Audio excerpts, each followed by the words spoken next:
சென்னையில் formula 4 car பந்தயம் நடத்தும் நிறுவனம் மாசு கட்டுப்பாட்டு வாரியத்தை மிரட்டுவதாக பாஜக மாநில தலைவர் அண்ணாமலை குற்றம் சாட்டியுள்ளார். இதுகுறித்து சென்னையில் அவர் அளித்த பேட்டியை சூப்பர்வைஸ் பகுதியில் தற்போது பார்க்கலாம். நாங்கள் அறிக்கை விட்டிருக்கின்றோம். அந்த கம்பெனி அக்கவுண்ட் பப்ளிஷ் பண்ணட்டும்.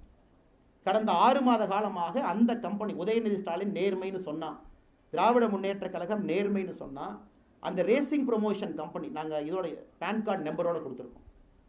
அந்த கம்பெனி வெளிப்படையாக நாளைக்கு காலையில் இதாங்க 6 மாதம் எங்களுடைய அக்கௌண்ட், இதுக்குள்ளே எங்களுக்கு தமிழ்நாட்டுக்குள்ள ₹1 பணம் வரலன்னு சொல்லிட்டு அடுத்த செகண்ட் அரசியல் விட்டு போயார். எத்தனை பேர்த்த மிரட்டி புடுங்கி ஊரா போய் பொல்யூஷன் கண்ட்ரோல் போர்டை வச்சு ரைடு விட்டு அந்த பணத்தை எல்லாம் இந்த ரேசிங் கண்ட்ரோல் கம்பெனிக்குள்ள போட வச்சு அதை ஒரு தேர்ட் பார்ட்டி கம்பெனி மாதிரி நடத்தி நீங்க F3 நடத்துறீங்கன்னா வெட்கமா உங்களுக்கு இல்லையான்னு தான் ஒரே ஒரு கேள்வியை கேட்கறேன். வெட்கமாக இருக்க வேண்டும். இது போன்ற நிகழ்ச்சியை நடத்துபவர்களுக்கு கேட்டா இது பெருமை. அதை விட இந்த புத்தகத்தில் நாங்கள் கொண்டு வந்திருக்கக்கூடிய திட்டங்கள் பெருமை. கழிப்பறையிலிருந்து குடிதண்ணீரிலிருந்து அவர்களுக்கு கொடுத்துருக்கக்கூடிய மருந்திலிருந்து இதெல்லாம் கஷ்டப்பட்டு கொடுக்கறது சார். மக்களுடைய வரி பணத்தை சிந்தாம செதறாம திரும்ப மக்களுக்கு கொண்டு வந்து சேர்த்துற வேலை சாதாரண வேலை இல்லை.